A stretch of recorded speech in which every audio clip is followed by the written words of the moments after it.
Good evening, everyone. It is literally past the midnight hour as I sit here in my office and I finally complete the Capstone Seminar PowerPoint presentation.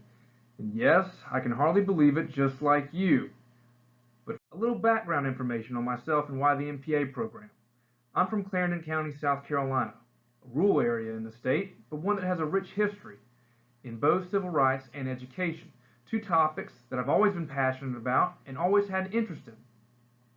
After graduating high school, I attended the University of South Carolina in Columbia. While there, I began working as a page in the South Carolina Senate for my state senator. This opportunity was truly invaluable and gave me a wealth of knowledge and experience. It provided me a front row seat to just how chaotic and complex state government could really be. But I've always had an interest in politics. But I knew then, if I ever got to the State House one day, I wanted to make sure I could be as effective and efficient as possible. So I began enrolling in higher education to acquire the skills that I knew I needed. First, at the Charleston School of Law, to better understand the laws and legal aspects surrounding government. However, I knew that that wasn't the only thing I needed.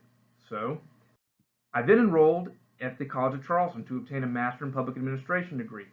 I know that government is much more complex than what people think.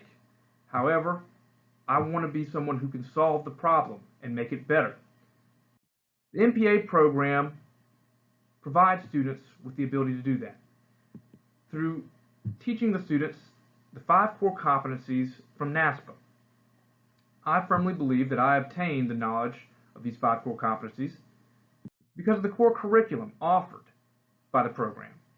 Classes such as public service roles or public policy, management classes, research, and others all help me better understand the public sector.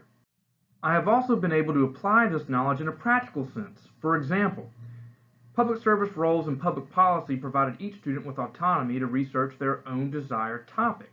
I chose to research county council because I was interested in it. Through my research, I was able to discover what appeared to be a massive outlier. Clarendon County had 3 county council districts, but it had 5 county council members. This was unlike any other county in the state. So, at the end of my research, I made a proposal that the county instead be redistricted into 7 single-member districts based on the plan that I drew. I believe this to be a much more equal and fair method of representation. Another example of how the program has come in handy for me is I've served on a planning commission for the town of Lincolnville. I took a community planning class over the summer. The knowledge obtained from that class certainly helped me in my tenure as a planning commissioner.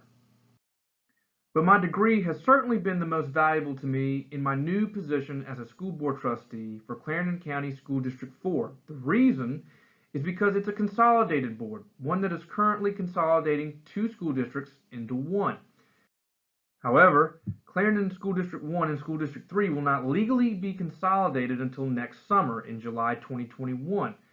So, Clarendon School District 4, as of now, has been mainly serving in a planning capacity role, preparing for the future. One thing that we've been focusing on is consolidating services, hiring a superintendent to help us do that, and managing a budget to make sure we're staying on top of things and have the adequate resources necessary.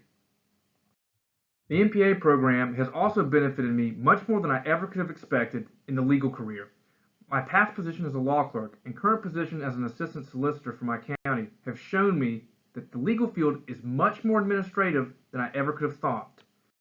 For example, the life of a warrant from the time that it's served on the defendant until the time the case is actually disposed with my office can take very long, with some even taking multiple years. This causes a backflow in the docket for many counties. In fact, many counties aren't even meeting the benchmark set by court administration. This causes all kinds of problems, not only financially, but from a conviction standpoint. Aside from the public sector, there are also nonprofit organizations that I'm involved with where my degree has come in handy. Because of this, I know that the MPA program has made me a better person overall. And because of that, I'd like to say thank you. Thank you to the College of Charleston, And thank you to each of my professors who have helped me along the way throughout my journey, especially Dr. Millison, who's been extremely patient and willing to help me succeed while also allowing me to maintain my legal career. Thank you all.